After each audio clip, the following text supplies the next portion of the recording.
Josh Hawley thought he had Kamala Harris cornered with a fierce legal argument, but when she spoke, it was a moment that left him, and the entire country, in shock.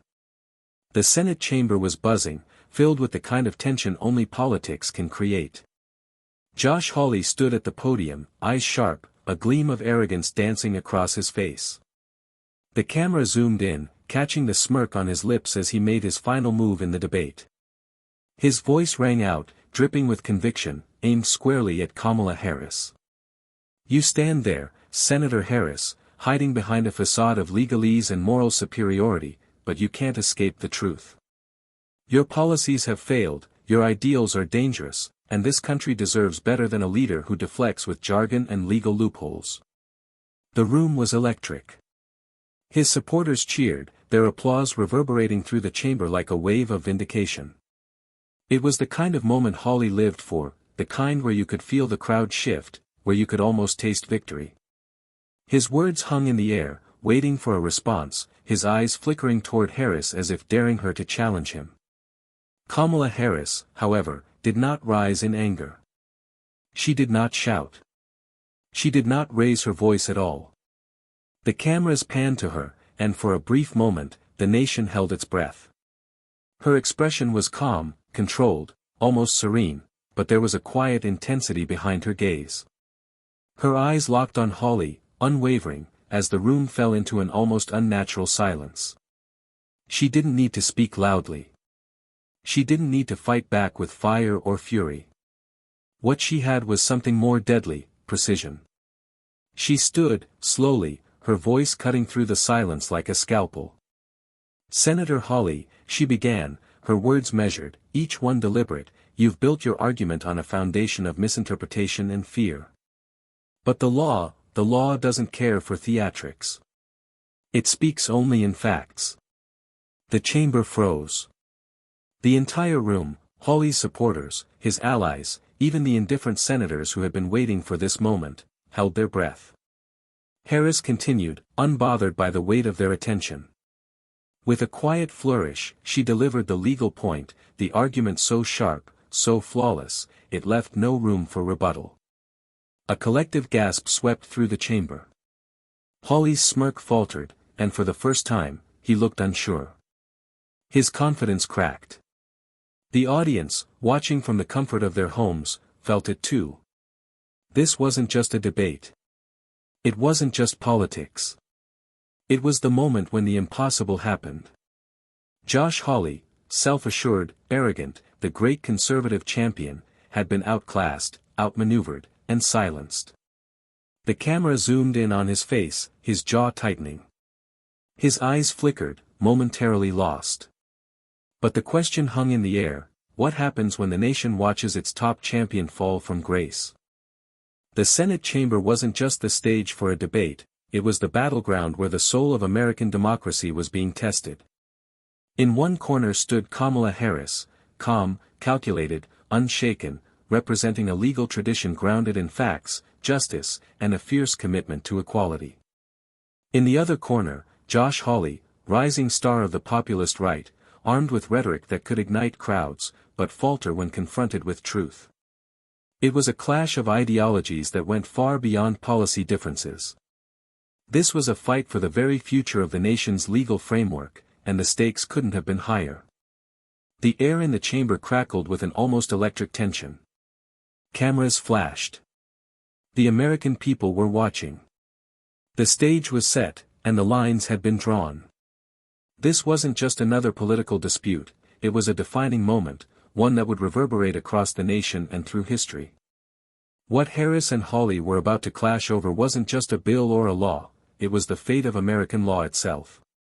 The outcome of this confrontation would shape the future of judicial interpretation, the role of the government in people's lives, and the country's commitment to fairness. Hawley had built his career on stirring up the masses. His populist brand was predicated on speaking the language of anger and fear. His base thrived on the rhetoric of us versus them, the idea that the so-called elites in Washington had sold out the American people. With every speech, with every statement, he amplified the anger of those who felt left behind. He was a master at using the language of the people, drawing battle lines in ways that seemed to resonate with an emotionally charged electorate. But Kamala Harris was a different kind of force. Her intellect was her weapon. Her commitment to the Constitution, her legal expertise, and her calm, deliberate manner made her the embodiment of the principles America was built on. To her, the law wasn't a tool to whip up outrage or manipulate emotions, it was a foundation, something that transcended the moment, something that should serve the people, not the powerful. When she spoke in the language of reason, of clarity, of fairness. And that was exactly why this moment was so critical. It wasn't just a legal debate, it was an ideological showdown. It was the clash of populism versus legal integrity, of the loud, charismatic promise of change versus the quiet but steady resolve of justice. Each argument Kamala Harris presented wasn't just a response, it was a rebuke of everything Hawley stood for. Every legal point she made was a defense of an ideal that the American people could not afford to lose, the ideal of justice over spectacle, of truth over lies.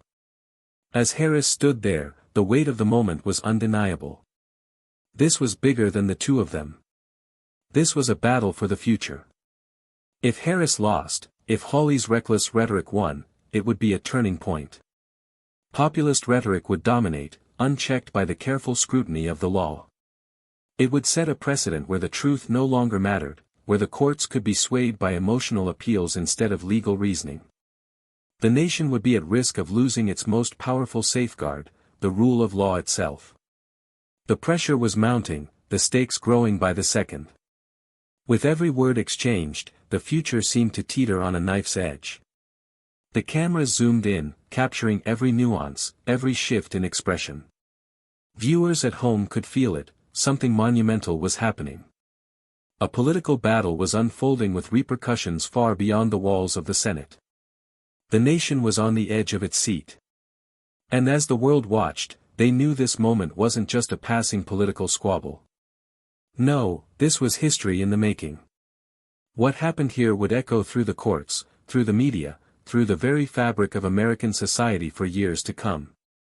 If Kamala Harris emerged victorious, the ideals of fairness, intellect, and justice would win the day. If Hawley succeeded, a new age of political grandstanding and fear-mongering would take root. The implications for the law, for the country's future, were incalculable. The battle was far from over.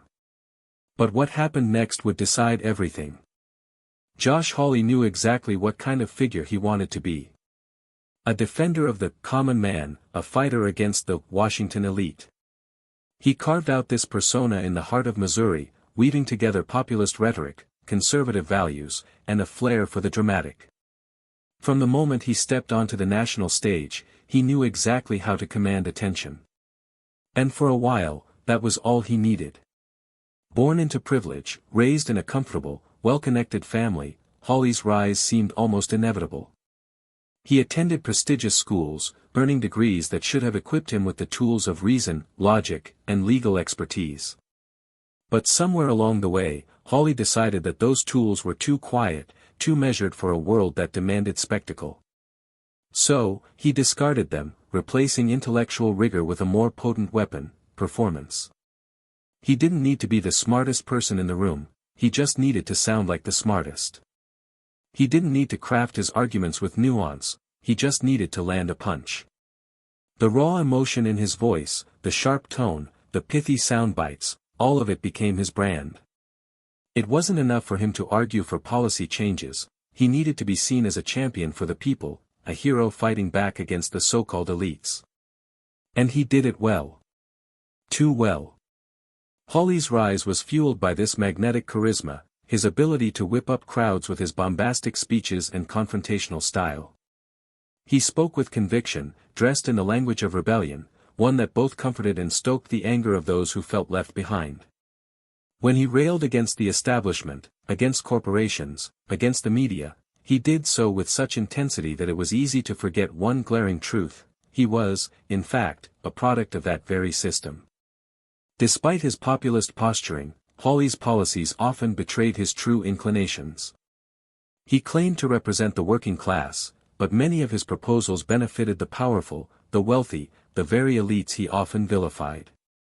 His connections with big money donors, his quiet endorsement of corporate interests, and his expensive lifestyle painted a stark contradiction to the image he sold to the public. But this wasn't a man concerned with consistency, it was a man obsessed with optics, with being seen in the right way, at the right time. And so, the people cheered. The crowds went wild. He was the voice of the voiceless. The man who would shake up Washington, take down the system, and fight for the forgotten. But all of it, the charm, the speeches, the performances, was just that. Performance. But the truth was starting to show cracks. Hawley's arrogance was his greatest asset and his greatest flaw. He became convinced that he could outmaneuver anyone in a debate, that his skill with words could cut through any opposition. In a world where emotional appeal often trumped fact, Hawley thought he had the perfect strategy. He could bait his opponents, rattle them, overwhelm them with sheer force of will. He believed that if he could just deliver the right soundbite, make the right gesture, the crowd would do the rest of the work for him. This belief in his own invincibility made him reckless.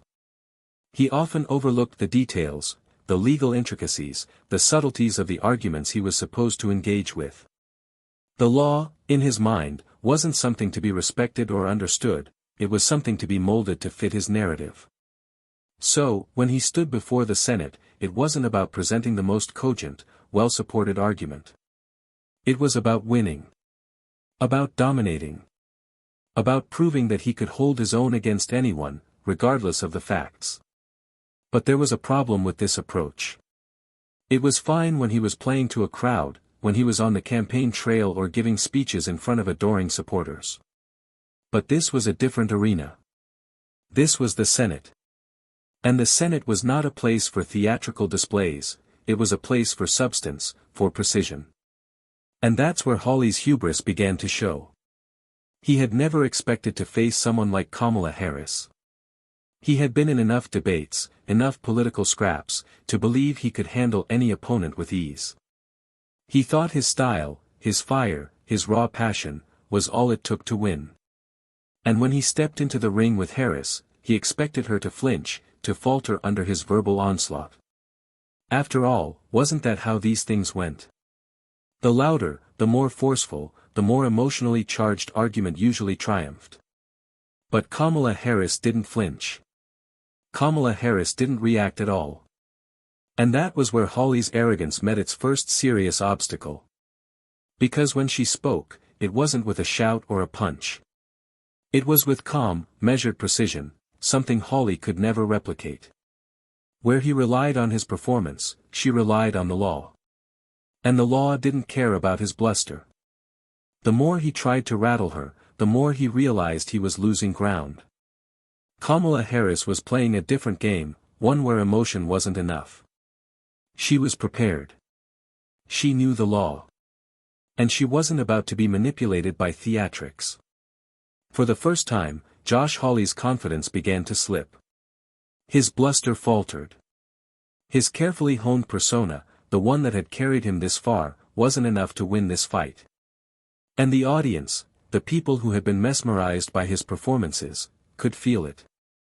They weren't watching a champion anymore. They were watching a man who had been exposed. Kamala Harris was never supposed to be here. Not according to the world's expectations. But then again, the world had never truly understood her. Born in Oakland, California, to immigrant parents, her mother, Shyamala, a scientist from India, and her father, Donald, a professor from Jamaica, Kamala grew up in a household where the pursuit of knowledge and justice wasn't just encouraged, it was expected. From the very beginning, she understood that life wasn't just about getting ahead, it was about creating the kind of world where others could thrive too.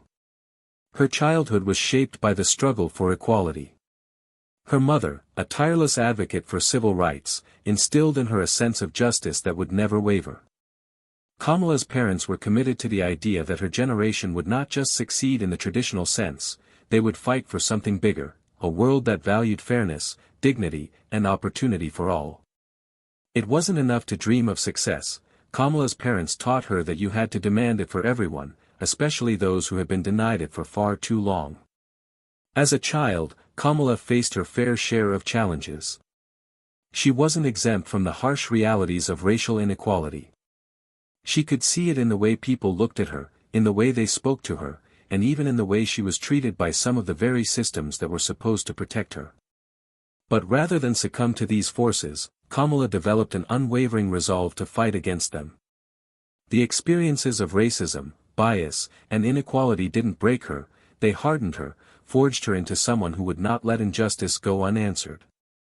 Kamala's path into politics was not a straight line. It was marked by determination, grit, and a deep understanding of the systemic issues that plagued America. She excelled at Howard University, one of the country's premier historically black colleges, where she was known not just for her academic brilliance but also for her activism. There, she found her voice, one that would not be silenced by the status quo. At Howard, she realized that true leadership wasn't about power for its own sake, it was about using your position to fight for those who had been ignored, oppressed, and left behind. That realization would carry her throughout her career. Her journey didn't stop there. Kamala went on to graduate from the University of California, Hastings College of the Law, where she would go on to become a prosecutor. It was in the courtroom that Kamala truly came into her own. As a prosecutor, she earned a reputation for being meticulous, intelligent, and fiercely dedicated to justice. Her opponents feared her not just for her legal expertise, but because she didn't back down from a fight, even when the odds were stacked against her. She understood the intricacies of the law, what it said and what it should mean, and used it as a tool to dismantle the systems that kept people in chains, whether it was in the criminal justice system or in the halls of power. But it was her commitment to criminal justice reform that would define her as a leader. Kamala didn't just sit behind a desk in the DA's office, she rolled up her sleeves and fought for policies that would create lasting change. She worked tirelessly to implement programs that would divert young people from prison, focused on rehabilitation over punishment, and challenged policies that disproportionately affected black and brown communities. Her approach was always grounded in the belief that justice was about more than winning cases, it was about making sure that everyone, no matter their background or circumstance, was treated with dignity and respect. Kamala's reputation as a prosecutor eventually earned her a seat in the California Senate, where she would continue to fight for the marginalized and disenfranchised. As Attorney General of California, she brought forward progressive policies that challenged the establishment, often at great political cost. She stood firm on issues like criminal justice reform, healthcare access, and economic equity. She was an unwavering advocate for the rights of immigrants, women, and the LGBTQ+ community, proving time and time again that her commitment to justice wasn't just political, it was personal. When she became the first woman of South Asian and African descent to serve as Vice President of the United States, it was both a historic achievement and the culmination of a lifetime of fighting for what was right. But Kamala never forgot where she came from or the people who needed her most. Every decision she made, every policy she championed, was grounded in the struggles of her youth and the lessons taught to her by her mother and father. Kamala had faced down injustice time and time again, but this fight would demand every ounce of her legal expertise and composure. This wasn't just another courtroom. This wasn't just another argument. This was the Senate, the place where laws were made, and broken, and where the future of America's legal system was being decided in real time. She wasn't just up against a political opponent, she was up against a movement that threatened to undermine everything she had fought for. This was a battle for the soul of the nation, and Kamala Harris knew that the only way to win it was with the quiet, unwavering strength that had always carried her forward. As the moment of confrontation with Josh Hawley loomed, Kamala stood ready, not because she was invincible, but because she had been shaped by the very forces that sought to destroy the ideals she held dear. She had spent her life navigating and dismantling the systems that were designed to keep her down, and now, she would use every ounce of her strength to ensure that justice would prevail. The stakes were higher than ever, but Kamala Harris was prepared to fight for the future of the country. The tension in the Senate chamber was thick, the air almost electric with anticipation. The crowd was on edge, waiting for what would come next. Josh Hawley, the embodiment of populist bravado, had found his rhythm. He had launched his attack, and now he was pushing, leaning into every word, his voice rising with the kind of righteous indignation that had made him a darling of the right. But Kamala Harris, standing across from him, remained as calm as ever, her posture unwavering, her expression measured.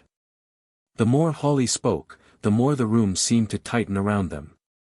He was on the offensive now, aiming to catch Harris off guard, to bait her into a misstep. His questions were sharp, aggressive, designed to rattle her. He leaned forward, eyes fixed on her, daring her to slip up. "Senator Harris," he began, his voice dripping with disdain, "you claim to champion justice, to be the protector of the law. But how do you justify the overreach of government in the name of equality? Where does it end?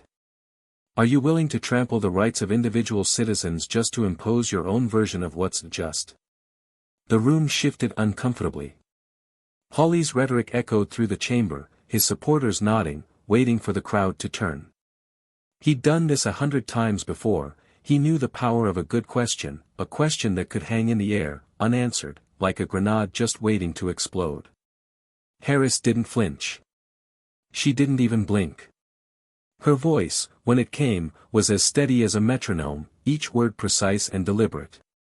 "Senator Hawley, what you're talking about is not overreach. It's a commitment to justice, to fairness. The law has always been a tool for protecting people, particularly those who have been marginalized. We don't compromise the rights of individuals for political gain. What we fight for, Senator, is equality under the law for every American. Your version of justice leaves far too many behind." Hawley scowled, his eyes narrowing. He had expected her to be rattled by the implication that her policies were authoritarian. Instead, she had deftly turned the question back on him, reinforcing her position with the legal principles he had hoped to undermine. The audience shifted, murmurs passing between the senators, watching the two of them as if the world was hanging on their next words. But Hawley wasn't ready to give up yet. He had prepared for this. He knew his lines. He knew the emotional hooks that would stir the room, and he was determined to land one. "Don't give me that, Senator. You know as well as I do that your policies only serve to create division, to incite unrest. You're inflaming tensions across the country, pushing a radical agenda that ignores the voices of everyday Americans." He gestured broadly, pointing to the gallery above them, as if his words were about to ignite a wildfire of support. The chamber seemed to hold its breath, waiting for Harris's response. Hawley's voice was now filled with passion, his delivery almost theatrical. He knew how to play the room. He knew how to turn a simple debate into a performance. But once again, Harris remained calm. She wasn't drawn in by the emotional crescendo of his rhetoric. She wasn't moved by the spectacle he was creating. "Senator," she said, her tone unwavering, "radical agendas aren't about advancing equality. They're about division and fear. My work, my policies, have always been grounded in bringing people together, in ensuring that no one is left behind.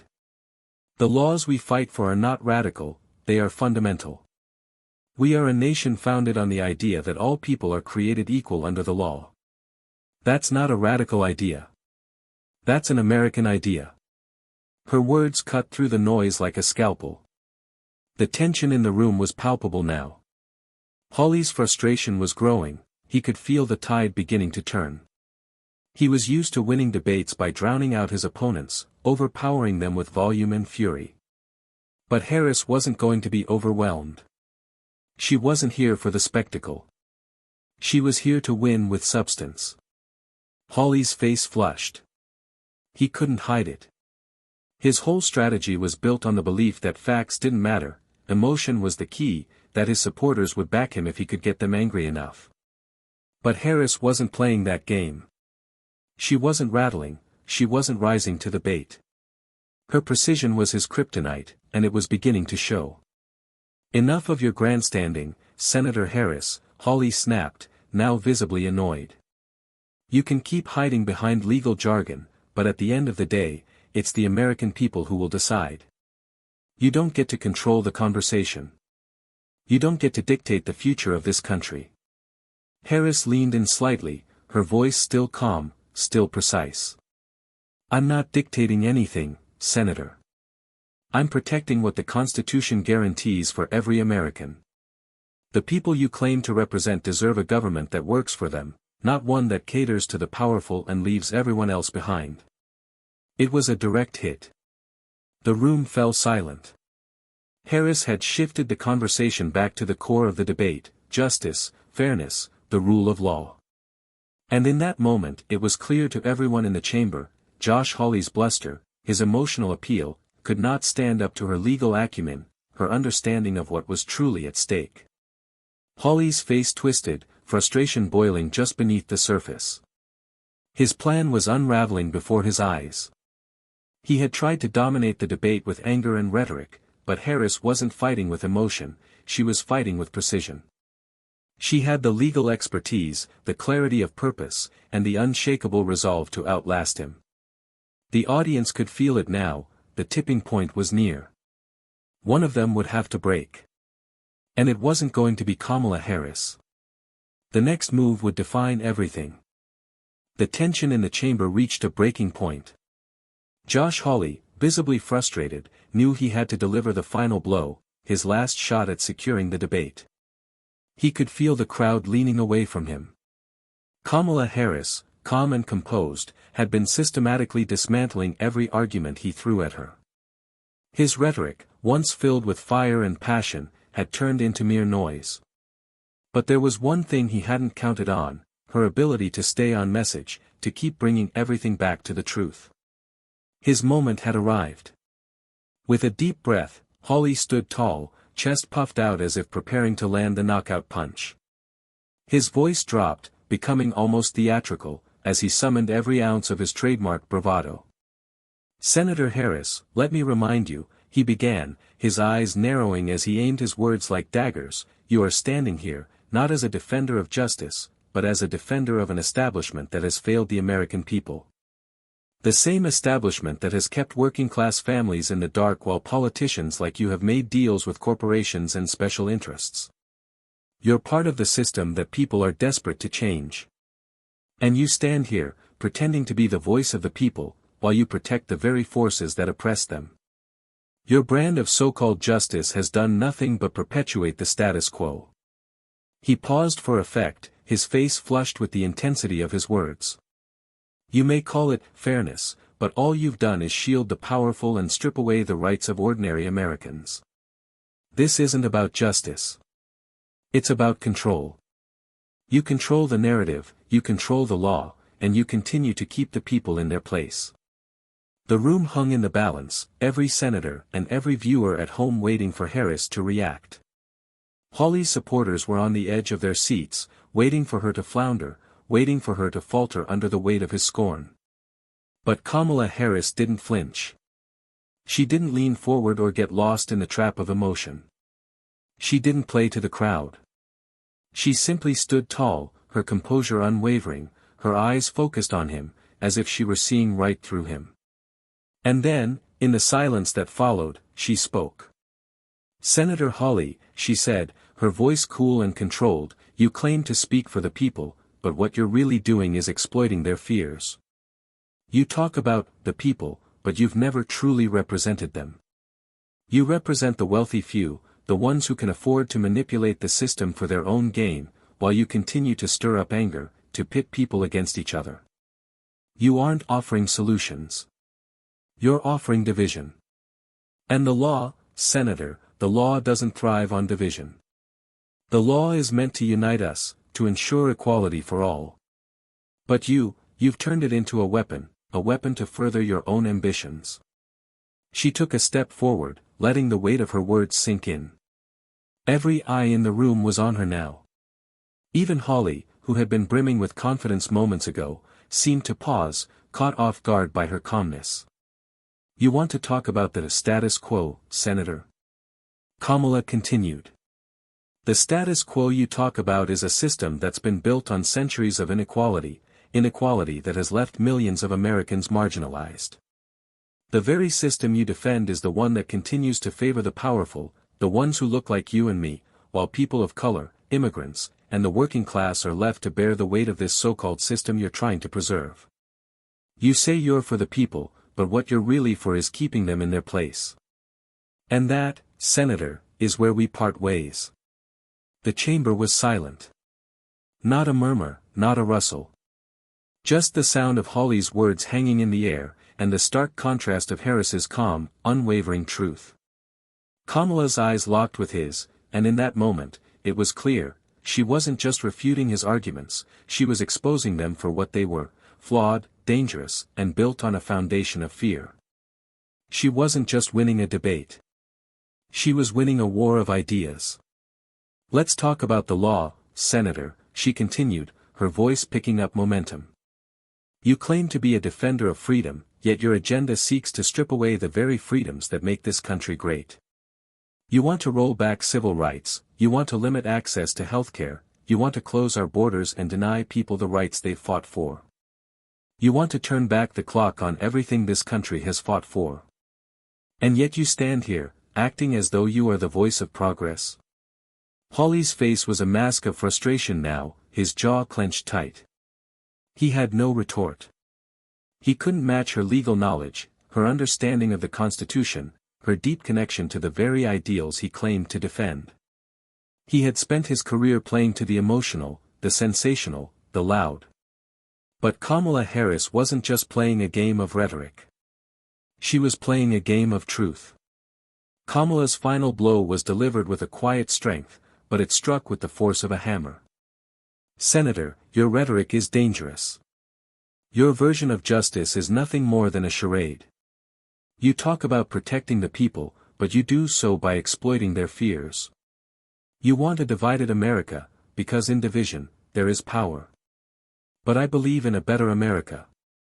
I believe in an America that stands together, that unites in the face of adversity, and that fights for justice for all, no matter who you are, where you come from, or how much money you have. The room was still, the silence deafening. Harris's words hung in the air, and for a moment, everything seemed to stop. Even Hawley seemed to deflate. His bravado, his swagger, gone. The powerful force of his rhetoric had been met with the clarity and precision of Kamala's legal mind, and it was clear who had won the battle. Hawley's face was a mix of shock, frustration, and anger. He had no response. The force of Kamala's words had left him speechless, exposed. The audience, both in the room and watching from home, could feel it. This was the moment. Kamala Harris had not just refuted his claims, she had destroyed them. And in that silence, as the camera zoomed in on Hawley's stunned expression, the room knew one thing for certain, the debate was over. Kamala Harris had won, not with emotion, but with intellect, precision, and unwavering truth. The ripple effects of the Senate debate reverberated far beyond the marble walls of the chamber. In the moments after Kamala Harris's devastating rebuttal, social media exploded into action. Within seconds, hashtags like #HawleyBeaten and #KamalaWins began trending across every platform. Thousands of tweets, posts, and memes flooded the internet, each capturing the electrifying moment when Harris had silenced her opponent with her sharp legal precision. The clips went viral faster than anyone had anticipated. On Twitter, the sentiment was clear. Hawley just got served. #KamalaWins, one tweet read, followed by thousands of likes and retweets. Another user posted a short video of Harris delivering her final blow, captioning it, "When you bring facts to a knife fight." #HawleyBeaten #KamalaWins. The comments section was a whirlwind of praise for Harris. Progressives, moderates, and even many disillusioned conservatives praised her intellectual prowess, with one tweet going viral, reading, "That's how you shut down populism with the law." As the social media world caught fire, news outlets across the country began to pick up on the historic moment. CNN, MSNBC, and even Fox News ran extensive segments on the debate, with anchors analyzing the consequences of Harris's victory. The phrase, "legal victory," became a common refrain on news channels. Pundits were in awe of Harris's calm, measured approach in the face of Hawley's emotional, populist tirades. She was a master of the law, they said, and had proved that intellectual rigor could trump rhetoric any day. But it wasn't just the left-leaning outlets that were impressed. Conservative commentators and analysts, many of whom had previously written off Harris's legal expertise, were now forced to acknowledge the sheer force of her argument. On a panel on Fox News, one pundit said, "Whether you like her policies or not, there's no denying her command of the law." That was a masterclass in legal debate. Hawley was outclassed. The respect for Harris's ability to hold her own and expose Hawley's contradictions became a focal point of the media. Even right-wing outlets that had questioned her competence as vice president now recognized her as a formidable political force. Her victory wasn't just about the argument, it was about her ability to remain unshaken and focused, a true embodiment of intellectual strength in a world often dominated by emotional appeals. The shockwaves of the debate spread quickly into the world of celebrities and public figures. Hollywood icons, civil rights leaders, and activists couldn't resist chiming in, voicing their admiration for Harris's performance. "Kamala Harris just showed America what real leadership looks like," actress Kerry Washington tweeted. "Facts over fear. Every single time. Hashtag Kamala wins." The hashtags continued to dominate the conversation. The hashtag Kamala wins movement wasn't just a reaction to a single debate, it was a call for intellectual and moral leadership, a declaration that integrity and law could still triumph over populist fear-mongering. Celebrities, from musicians to athletes, joined in the chorus, amplifying Harris's message and showing solidarity with her victory. Meanwhile, the reaction from Hawley's allies was more defensive. Behind closed doors, they scrambled to salvage his image. Several Republican leaders rushed to his side, sending out statements and tweets in an attempt to downplay the severity of his loss. "It's just one debate," said a prominent conservative strategist. "We'll be back in the fight." But it was too late. The damage had been done. Hawley's attempts to reframe the debate fell flat. He appeared on multiple news networks, trying to explain away the crushing defeat. "What you saw was just a part of the narrative. There's a bigger issue at stake here," he insisted, but his words lacked conviction. His supporters on social media attempted to rally behind him, but the momentum had clearly shifted. "I'll be back," he posted on Twitter later that night, but the replies were harsh. "You just got schooled, man," and "maybe next time bring facts instead of fear." The more Hawley defended his position, the more it became clear that he had lost the battle of ideas. His bravado, his populist rhetoric, had been exposed for what it was, a flimsy, shallow performance that couldn't withstand the weight of legal scrutiny. The battle wasn't about the crowd anymore, it was about who had the truth on their side. And Kamala Harris had proven that she wasn't just another politician, she was a force to be reckoned with, someone who could stand firm in the face of a political storm and emerge victorious. For Harris, this wasn't just a victory in the Senate, it was a victory for her vision of America. The nation was now aware, more than ever, that she was a leader not just because of her position, but because of her dedication to principles, to fairness, to justice. She had demonstrated that leadership wasn't about giving in to populist demands or sensationalism, it was about standing firm in the face of pressure and using knowledge and reason to guide the way forward. As the hours passed and the news cycle continued, one thing became indisputable: Kamala Harris had solidified her place as a political and legal force. No longer would she be seen simply as a vice president or a figurehead, she had proven herself as someone who could command the national conversation, shape the future of political discourse, and rise above the noise. The country was watching, and they had just witnessed the dawn of a new kind of leader. In Washington, whispers of admiration for Harris grew louder, and among the American people, a sense of collective empowerment began to swell. Kamala Harris had not only triumphed in that chamber, she had reignited a belief that justice, intellect, and integrity could still hold the upper hand in the battle for the soul of the nation. The storm was over. The dust was settling. And Kamala Harris was standing tall. The Senate chamber had emptied, the cameras had long stopped rolling, and the world had already begun to move on. But for Kamala Harris, the battle wasn't just about winning a debate or silencing a political opponent. It was about something much deeper, something that resonated beyond the confines of the Senate floor and into the heart of every citizen who had been watching. This was about a fundamental principle, that truth, dignity, and justice are the bedrock of the American ideal, and those who uphold them will always emerge stronger, no matter the noise. As the aftermath of the debate echoed through the media, Harris took a quiet moment to reflect on what had transpired. This wasn't just a legal victory. This was a victory for everything she had stood for, everything she had fought for, and everything she knew to be true. In that moment, she understood that her role wasn't merely to represent a party, an agenda, or a movement, it was to embody the very values that made America what it was meant to be. Hawley had brought the noise. He had stirred emotions, thrown out fiery rhetoric, and tried to manipulate the moment with passion and performance. But Kamala Harris had responded with something far more enduring, substance. She had wielded the power of knowledge, of law, of facts. She had stood firm in the face of populism and fear-mongering, never swaying from the values that had always guided her, the belief that the law is meant to serve everyone, that justice must be blind, and that leadership is about lifting others, not dividing them. This victory wasn't just for her, it was for everyone who believed in those values. It was for every American who still believed that our system of justice was something worth protecting.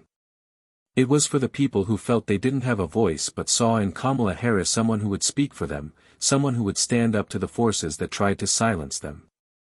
And in that moment, as the world continued to buzz with the aftermath, Harris knew this was just the beginning. True leadership, she had said in the debate, is not about dominating with words, but about using them to elevate others. And now, as she reflected on the outpouring of support, the admiration from both sides of the aisle, and the powerful wave of collective empowerment that had swept through the nation, she realized just how important that message was. True leadership wasn't built on fear. It wasn't built on division or conflict. It was built on the courage to stand firm, the integrity to stand for what's right, and the humility to listen to those you serve. Kamala knew that this moment had captured the attention of millions, but what truly mattered was what came next. She wasn't going to rest on the laurels of one debate victory. She was going to keep fighting, keep standing for the people, keep bringing truth and justice into every corner of the nation. The fight for justice never ends. The fight for equality never ends. And those who lead with honesty, compassion, and conviction will always find their place, no matter how loud the opposition becomes. As the nation digested the news, the moral of the story was clear. It was never about who could shout the loudest or who could make the most dramatic gestures. It was about who could offer something real. In a world where so many had grown tired of empty promises and divisive rhetoric, Kamala Harris had offered something different, a vision of leadership rooted in values that transcend politics. Leadership that wasn't about who had the most followers or the most support in the moment, but about who could stand the test of time. The victory was more than a personal triumph. It was a reminder to the American people that their ideals were still worth fighting for. Truth, dignity, and justice had not been lost. They were alive and well, embodied in Kamala Harris. And as the ripple effects of the debate spread across the country, it was clear that this was a turning point, a reminder that the things that truly matter, integrity, respect, and the pursuit of justice, could still win the day. The feeling of empowerment was palpable. Across social media, in homes, in classrooms, in workplaces, people were discussing what had just happened, but they weren't just discussing the debate. They were discussing something far deeper, the kind of world they wanted to live in. A world where truth is stronger than lies. A world where justice is more powerful than fear. A world where leadership is measured by what you stand for, not by the volume of your voice. And as the days passed, the message that Kamala Harris had sent out into the world didn't fade. It wasn't just a victory, it was a call to action. A call to all those who believed in fairness and equality to stand tall, to speak their truth, and to fight for a better future. Kamala's victory wasn't just about one debate. It was about what it represented, the triumph of substance over spectacle, of dignity over division. In that moment, the nation felt a collective surge of hope. Because they had seen, in Kamala Harris, what true leadership looks like. And it wasn't just a moment of victory, it was a new beginning. As she closed her eyes for just a moment, Kamala Harris knew that her fight wasn't over. It was only just beginning. And with each step forward, she would continue to uphold the values that had made her who she was, values that would guide the nation to a better, fairer future. Kamala Harris has shown us what true leadership looks like, leadership rooted in knowledge, integrity, and an unwavering commitment to justice. In a world that often values rhetoric over reason, she stood tall, a beacon of what's possible when you bring intellect and compassion to the table. Her victory wasn't just about one debate, it was about the triumph of substance over spectacle, of truth over lies. Harris didn't just win the day with her legal acumen, she reminded us that real leadership isn't about dominating with noise, it's about lifting others up, staying true to your values, and standing firm for what's right, no matter the pressure. This is the kind of leadership we need more of. It's the kind of leadership that will guide us forward, that will break through the noise, and restore a sense of dignity to our nation. So, what comes next? The fight for truth and justice doesn't stop here. This moment, this victory, is just the beginning. Kamala Harris has shown us the way, but now it's up to us to carry that torch forward. Share this moment with the world, because the values she stands for, the fight she's leading, it's a fight we all must be part of. Join the movement that values knowledge over rhetoric, dignity over division, and justice over fear. Subscribe, share, and stay in the fight for a better tomorrow. Together, we can build a future where truth and integrity lead the way. Let's keep pushing, let's keep fighting, and let's keep standing for what's right.